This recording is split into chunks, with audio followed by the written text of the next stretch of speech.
Welcome to As I Live and Grieve, a podcast that tells the truth about how hard this is. We're glad you joined us today. We know how hard it is to lose someone you love and how well-intentioned friends and family try so hard to comfort us. We created this podcast to provide you with comfort, knowledge, and support. We are grief advocates, not professionals, not licensed therapists. We are you.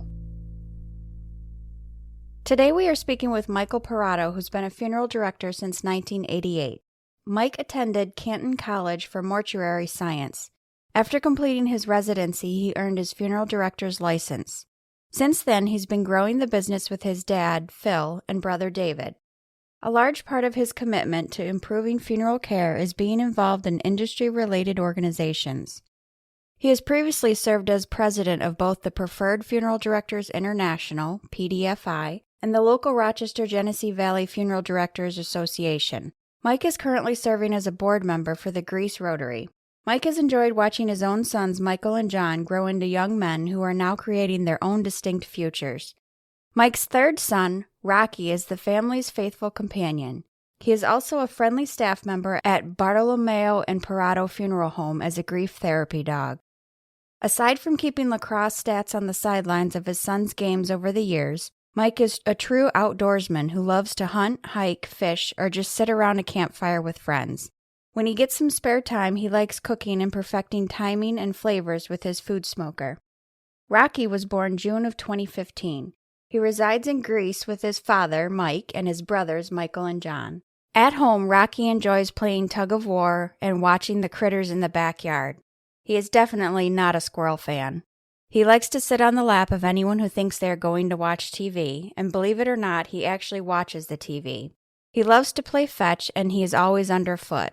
Rocky's goal at work every day is simple. He enjoys bringing comfort to those who have lost a loved one. He has quickly become the most popular member of the Bartolomeo Perotto team. He has been working at the funeral home since 2016. More people know his name than Mike's. Bartolomeo Perotto Funeral Home believe it is their commitment to the Bartolomeo legacy reaching back to 1922 that motivates them to continue to grow and improve.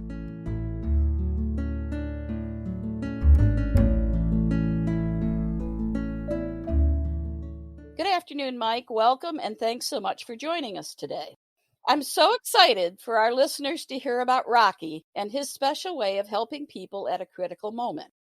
But before we get started, could you please tell us a bit about your background, as well as how Rocky came to be a valued member of your staff?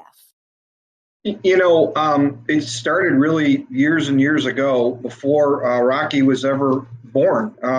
We had shared information with people who are peers, and they had a grief therapy dog, and we heard some of the positive effects that had happened and how families reacted to it. And, after talking to one of my peers and finding out how valuable their therapy dog had become, we then realized this is something that we needed to have. Unfortunately, the only person that was in a position to bring a dog home of all of our staff was me. And we had a dog at the time who, while he loved us, he didn't love others so well, or other dogs. So we kind of had to pause a little bit. Right. Unfortunately, our other dog buddy had passed away, and it was unfortunate there. But it opened the opportunity for us to bring Rocky into our family. We couldn't wait, to have him in our home. And on a professional level, I couldn't wait to begin the process of bringing him onto our team here at the funeral home. Okay. And you then are with Bartolomeo Perotto Funeral Home in Rochester, New York. Right? That's correct. Yeah. And so Rocky's coming up on, he'll be 6 years old in June. And so he already has 4.5 years under his belt of being a part of our team here. That's great. And when he's not working, so to speak, he goes home with you and lives in your household? Yeah, that's correct. So it's funny, there's work Rocky and then there's home Rocky. The home version of Rocky would be very similar to anybody's dog at home. You wouldn't know the difference. Matter of fact, if you watched him at home, you'd say, how could this dog possibly greet people during a time when it's an emotional time and a challenging time? But there's two different Rockies. There's Rocky at work, and then there's Rocky at home. And what you would know a dog to be at home, he very much is. He knows the difference. Once we begin our day, and I just say to him, let's go to work, he immediately changes over. Very disciplined, very structured, and he can't wait to get in the car and go to work and help folks. Conversely, at the end of the day at 4:30, while most of our staff is leaving, I don't usually have that luxury, but, he knows that they're leaving, and he starts to pace a little bit, and he's looking forward to going home so that he can be, home rock. So no different than us, right? At the end of the day, you get tired, you want to go home. Well, he's the exact same way. Conversely, in the morning, for anybody who loves their job, he can't wait to get here to work and do his thing and help folks. And Rocky is a goldendoodle, correct? Yeah, he's goldendoodle. He's 2/3 poodle, 1/3 golden. His size, he's about 35 pounds, give or take. Hypoallergenic. That was one of the most important things, to get started. People have allergies to dogs and or cats or what have you. So he's hypoallergenic. He's supposed to not shed, but he leaves little bits and pieces of him. I think the reason why he leaves his fur is to have his love follow you. Aww, I like that. That. Okay, Stephanie used to be involved with dog shows and such. So she and I are both well acquainted with how much training and time and practice it involves to train a dog. Now, therapy dogs involve even more training and work than we're used to. What did you and Rocky have to go through? Because I know it's not a matter of just training the dog. You have to train the handler as well. Yeah, the handler, yours truly, the handler had to learn more, I think, than the dog did. The dog just kind of got it, no different than, but it starts with disobedience. No different than anybody else who gets a dog. It starts with just regular training. So he and I did all of that, passed all those different things that we needed to do. And then the therapy end of things is very, very advanced. Example, putting him in a sit-stay and then leave the room. He can't come out of that sit-stay. Different situational things, being around people with walkers or canes or wheelchairs, loud, abrupt noises, things falling on the floor. So he had to go through these environmental type of tests where a dog could be shocked, and part of his requirements are that, no, he couldn't be shocked, because as he's around people, these are all things that can happen. But his reaction needs to be one of calm and discipline. Again, at the end of the day, he's still a dog.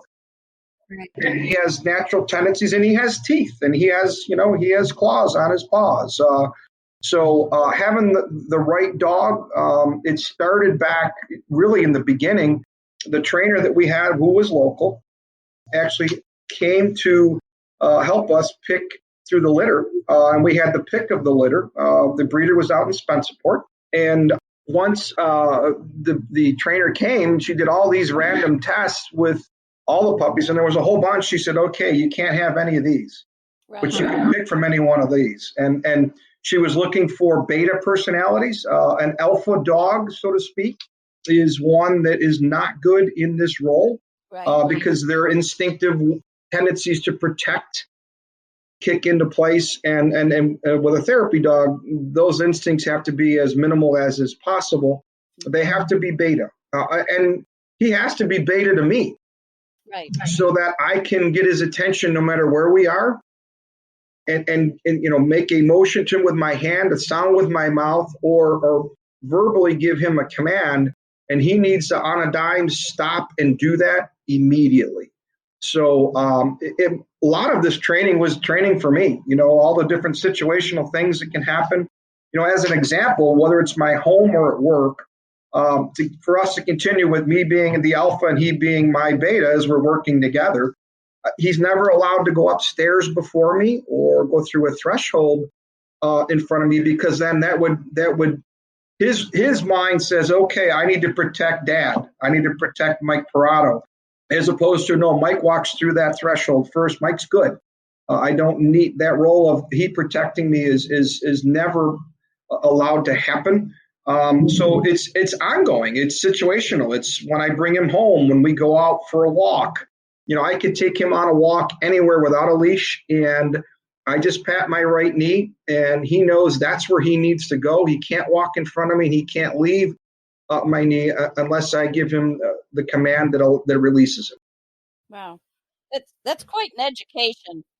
And is Rocky a credentialed therapy dog then? Are there credentials for that training? Yeah, it's called TDI. It's Therapy Dogs International. Understand that, there's so many different terms used. So there's service dogs and there's therapy dogs. That's the two biggest ones. Service dogs typically will help people who have medical challenges, whether it be sight, Right. could be somebody who's epileptic, who goes into seizures. So service dogs have specific uses and training to support those uses. Therapy dogs, there are different forms of therapy, different environments for therapy, a little bit more general in terms of they don't get into the specifics of like a seeing eye dog would, but certainly appropriate to, greeting folks who've experienced a loss. And loss can be a lot of different things, right? It could be the death of somebody, certainly. But there are other losses that happen along each one of our own lives. And his ability to be in any of those settings, that training kind of transcends that. He can tell when I'm in a bad mood. He doesn't know why I'm in a bad mood. He doesn't quantify it by saying, "Oh, geez, I got in a car accident, and that put me in a bed where I'm not feeling good," or a death. He doesn't know the difference, right? All he knows is I'm not myself. And whatever natural emotions that I'm experiencing, that I don't even realize I'm radiating, the dog picks up on it and knows that I'm having a bad day for whatever reason. And then he just kicks in with his training as well as his instincts, and his instincts even more so than the training, so that he can be my buddy. Okay.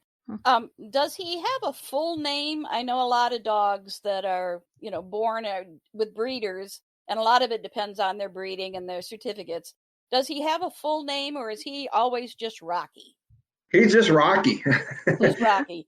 Yeah, and all our families know him as Rocky, and it's interesting that you asked that. So I can't tell you the number of times that, when somebody's had a loss of their loved one and the initial phone call comes in, and I'll introduce myself and naturally express my condolences, ask their, ask the family if they have any questions, and give them kind of the scenario of what's going to happen next.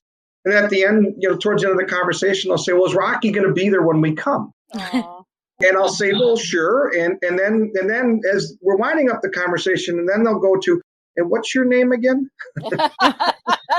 So I would argue that he is our most infamous staff member, and everybody knows him by just plain old Rocky. And his name, even though I've been here for 33 years, more people know Rocky than they do of me. Does he have his own business cards?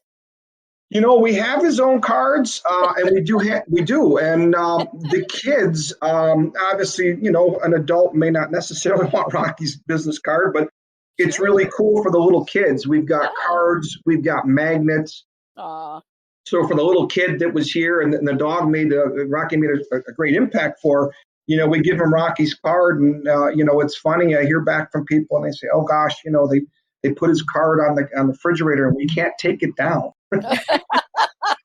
So yes, he does have his Rocky groupies, so to speak, and in many cases with the children, that card gives them a positive reminder of a not so positive experience. That's great. Can you give us an idea what Rocky's daily routine might be? For the sake of the fact that we're in a pandemic right now, let's just forget that. What would normally his routine be? Because things are so different right now. Yeah, so again, it starts off in the morning. We find our way to work, and he absolutely has to greet every single person here that works on our team. He won't be happy until he's done that. Any given day, it depends. He could meet with 3 or 4 families in a day. He could meet with no families in a day. Right. Our presumption needs to be this: not everybody's always going to be comfortable with a dog in the room. Not every family thinks that a therapy dog is appropriate or that they need him. So again, his day is going to vary depending upon the acceptance of the families that we're caring for at any time. What we have done is there's times where it's appropriate to introduce him. As an example, we're sitting with a family and going through the funeral planning. That's a perfect time to introduce him, and that's always one of the more emotional times. Right. So that's worked out great. At the beginning of the visitation, prior to the public coming or prior to his service beginning, we will introduce him to the family. Once the public starts coming, we do remove him because we've got a kind of a control group, right? We already know who's going to be in the room at the arrangement conference and have introduced the concept of a Rocky existing and would you like him? And they'll say yes or no. And when they say yes, it's great. Same thing for calling hours. But the problem becomes, what you don't know is you got somebody who walked in the door for visiting hours, and maybe they were bit by a dog when they were 6 years old and they've been forever afraid. So we have to know that those folks exist. And quite honestly, the folks that are coming, the guests, they're not having the emotional impact or the emotional needs to be taken care of like a family would be. They're there to support the family. And because he's become so popular, if we were to be introducing him during those times, he kind of takes the show over a little bit, and it becomes about the dog, and that really not so great that happens. So we introduce him at all the right times, but it's also predicated on people who are accepting of his role. And neat thing, I'll give you an example of, every now and again we say he breaks out of jail. So he will, because he doesn't understand that there are some folks that don't prefer to have him present. He only knows, wait a minute, our conference room, there's a family in there, and he presumes that everybody needs him. So when he breaks out of jail, it consists of one of us walking out of the secretary's office and not closing the door behind us, and he'll just saunter on in like he owns the place. And usually a big, oh, I'm sorry, hopefully you're pet friendly. and I said, this is Rocky, our grief therapy dog, and he broke out of jail. And if you'd like for him to stay, great. And if not, I'll remove him. But the funny thing is, every single time that he saunters on in, no one's ever said, geez, whiz, no, it's not appropriate for him to be in here or ask him to be removed. It's quite the opposite. Well, I'm amazed at his abilities. It kind of makes me want to get a goldendoodle now and try to train it, but I don't think I'll get that far. Your husband's not in the room. Well, no, he's not. I've actually been showing him pictures of like rescue pups I see all the time on Facebook, and I'm like, look at how cute. He's like, no more dogs. I'm sure that there's some instances that stand out in your thoughts as far as Rocky and his sensitivity to someone's needs. Would you share a few with us, please? Yeah. So he has certainly his obedience training and whatnot, and which is a big deal. And again, training me as much as him, or more than him even. But there's the part that's instinctive that you just can't teach. And I watched this happen several times. So I give him a command. Let's say at the beginning of a visitation, it's private, families there, and I'll say, okay, go greet. Now, that command to him means he's to greet everybody in the room. And I don't know how, but somehow he keeps track of everybody who's there, and he will go to everyone. Now, some people will bend over and pet him. Some people might sit on the ground with him. Others might just, pat him on the head, and then that's the end of their interaction with him. But he has this ability to kind of sort out who's in deep need of his attention. And every now and again, let's say there's 10 people in a row, he gets to person number 5, he'll park with number 5, and that person is having the toughest time at that moment. He just kind of senses it, and I'll have to get his attention and say, I'll say from across the room, and I'll just say, hey, I make a sound with my mouth, and he'll look my direction. I go, you missed some people. And sure enough, he'll go to 6, 7, 8, 9, and 10, but then he's going to circle back with 5. He not only keeps track of who's in the room that he's greeted and who he hasn't greeted, but he's going to come right back to that person that he stopped with. So that's been really, really neat to watch. One of the challenges with children is making them comfortable with their environment. A young child doesn't fear death. They don't have that sense that we do as adults. As we get older, that becomes learned behavior. We're not born fearing our own death. Mm-hmm. What we fear is when we're young is the unknown or the unfamiliar. Coming up to a casket or up to an urn is very unfamiliar for a young child, and they can be scared. So Rocky's been trained. He will come up to the kneeler and he will pray. So if I give him the command of Rocky, go pray, he comes up to the kneeler. He puts his paws on the base of the kneeler, and he puts his rear end down on the ground and puts his head down on top of his paws like he's praying. Mm-hmm. So we've had a couple great instances, and every time I see this, I will tell you, and even talking about it always makes me a little bit emotional. But I've watched him do this with young kids, and you go to the child and say, geez, Rocky likes to go up and say a prayer. Do you think you'd go up with him? Now, this is the child that their parents, their grandparents, their aunts or uncles, nobody in the room could get that child comfortable enough with that environment to go up to say a prayer. But all of a sudden, now because Rocky's in the room, they feel this sense of comfort and they want to go up with him. It is awe-inspiring to watch. The first time I watched it, put a chill, literally a chill in me. And, I got a couple of those tears in the corner of my eye when I watched it happen. And every time since, it's no less effective. He just is able to help those who are having a hard time bridge that gap to be able to find some comfort with their surroundings, the comfort with the unknown. Heck, there's some people that are young adults or adults that have never been to a funeral. Yeah, right. But most people have been in the presence of a dog, right? Yeah. So anything we can do to bridge that gap to something they're more familiar with certainly makes sense to provide families. No, that's just so touching, and just hearing about it brings a tear to my eye. I can just kind of close my eyes and picture that, and it must be such an incredible experience.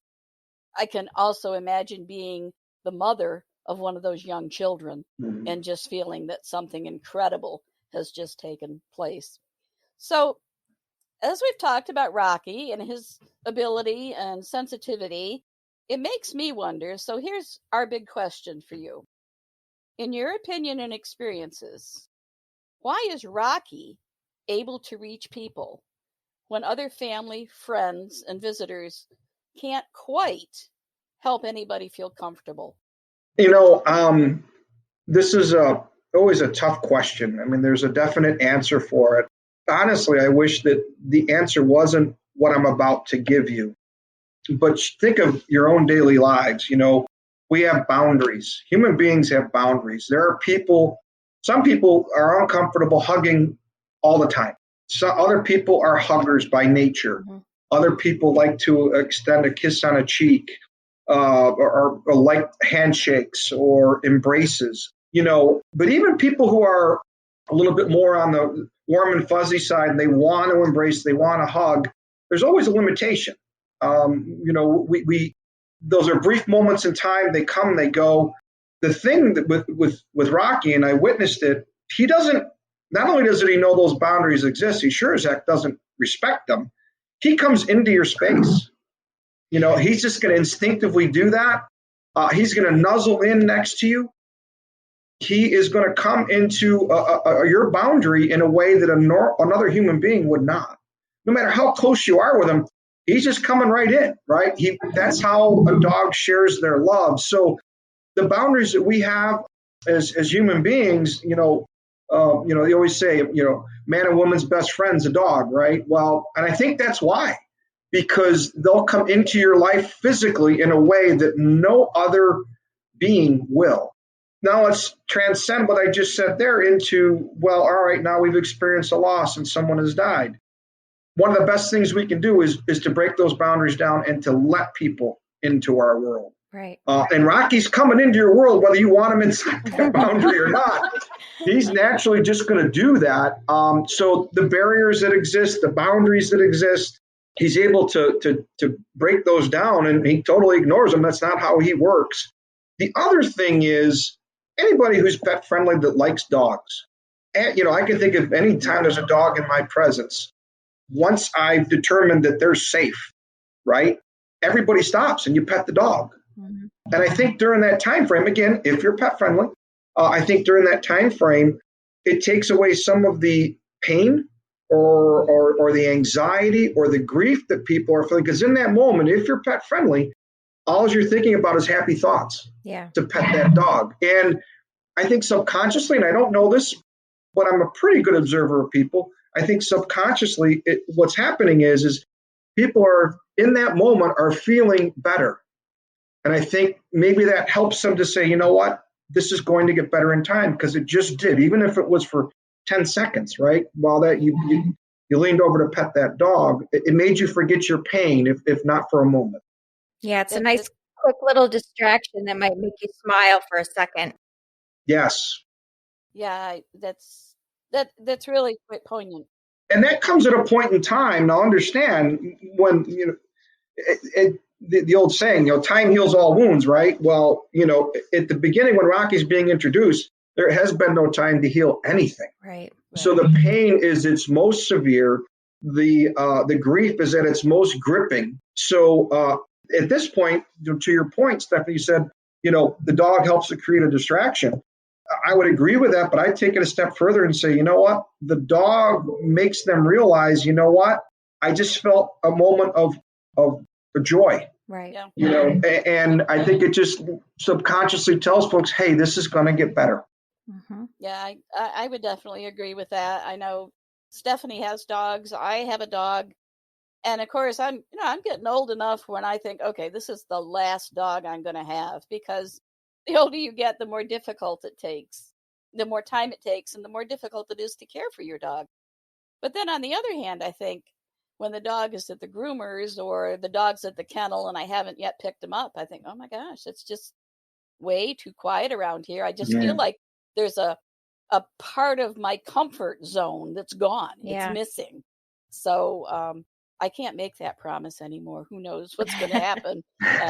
Well, and just sitting down in a chair, my dogs, they're in my lap, and and if that doesn't happen, then it's like, well, wait a minute, something's wrong here.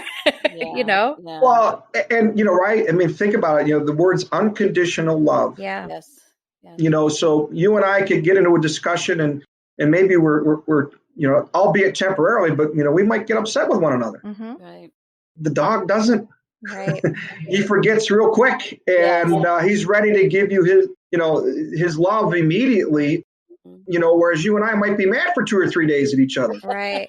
The dog doesn't do that. So no matter what transcended, maybe you had to discipline him, and then 20 minutes later, the dog wants to please you again. Yep. Right. So those negative moments that happen, which is natural, and I say negative. A moment where you have to correct something the dog was doing that was wrong. Right. The dog doesn't get mad at you for taking away that pair of shoes that he had in his mouth. Yeah.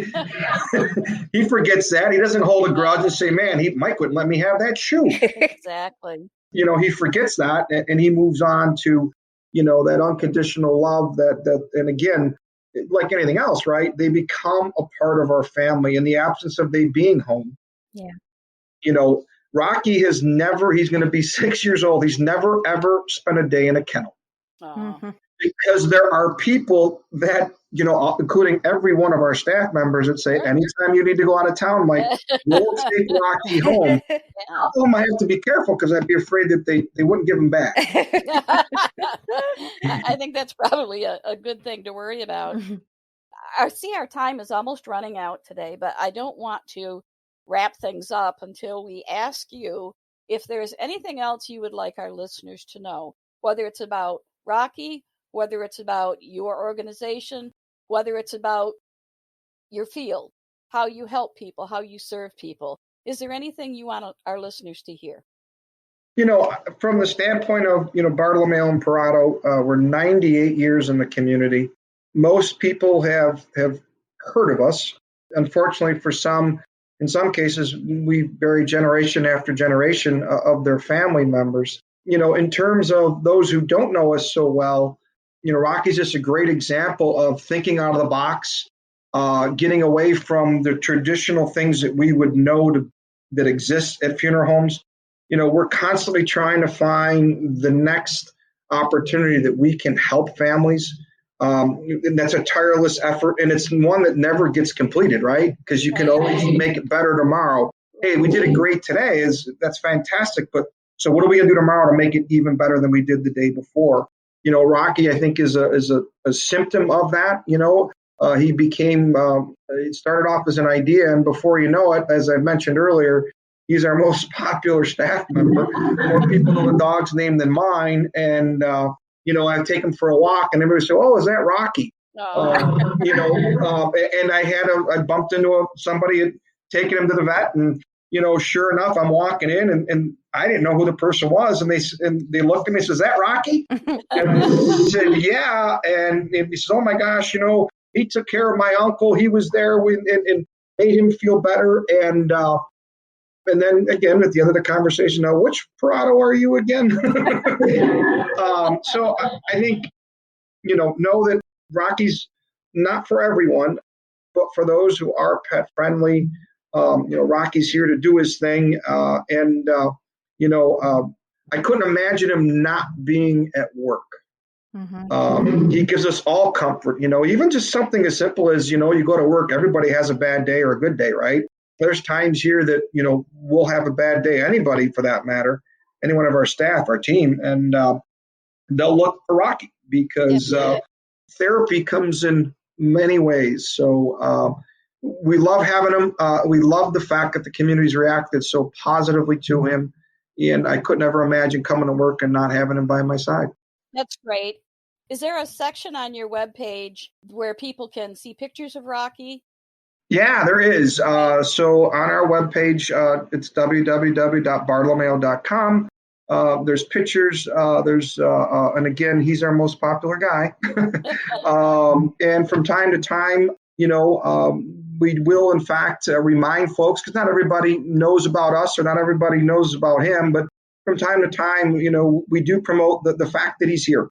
And if appropriate, absolutely love the fact that people can know that he's here, and hopefully, like many before, you'll be able to make a great difference for them. That's great. I want our listeners to know that we have some international listeners as well. So I want them to know that we will put your website information in the episode notes as well as on our website. So if they want to check it out and see Rocky, if there happens to be anyone else that's in the same line of work that wants to make that suggestion or consider that, they also can go to the website and check it out. I think it's safe to say that even though for the title of this episode, I had down Grief and Rocky the Therapy Dog, but now I almost want to say Rocky the Wonder Dog because he is so incredible. And I could just imagine and picture so many instances that would really be very, very touching at a time when people are most in need of comfort. And that smile that just creeps in when you don't really expect it. So all that being said, I think it's time to wrap it up today. Mike, we want to say thank you so very, very much. I know it's been a busy week for you, and we appreciate you carving a little bit out of your week to spend some time with us and talk about this. Our listeners, thanks for listening, and I hope you tune in again next week. Thank you for asking us. Thank you so much for listening with us today. Do you have a topic that you'd like us to cover, or do you have a question from one of our episodes? Please email us at info@asiliveandgrieve.com and let us know. We hope you will find a moment to leave a review, send an email, and share with others. Join us next time as we continue to live and grieve together.